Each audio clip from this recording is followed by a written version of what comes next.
अजीत पवार को धूल चटा देगा शरद गुट। लोकसभा चुनाव से पहले संजय राउत का बड़ा दावा। शिवसेना के राज्यसभा सदस्य संजय राउत ने बुधवार को कहा कि पूर्व मुख्यमंत्री शरद पवार और उद्धव ठाकरे महाराष्ट्र के प्रमुख नेता हैं और राज्य की राजनीति उनके ही इर्द गिर्द घूमेगी।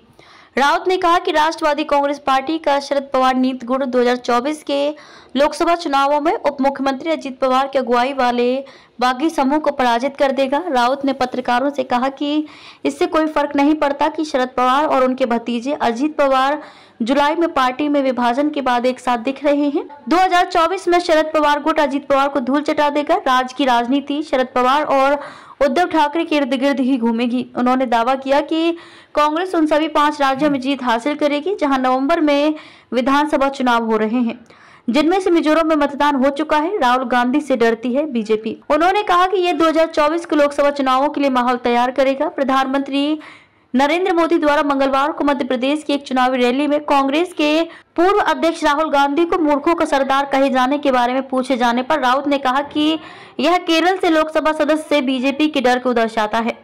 शिवसेना यूबीटी नेता ने कहा कि जो लोग राहुल गांधी को मूर्खों का सरदार कहते हैं उन्हें एहसास हो गया है किस तरफ बह रही है। अगर राहुल गांधी मूर्खों का सरदार हैं तो आप उनके बारे में क्यों बात करते हैं?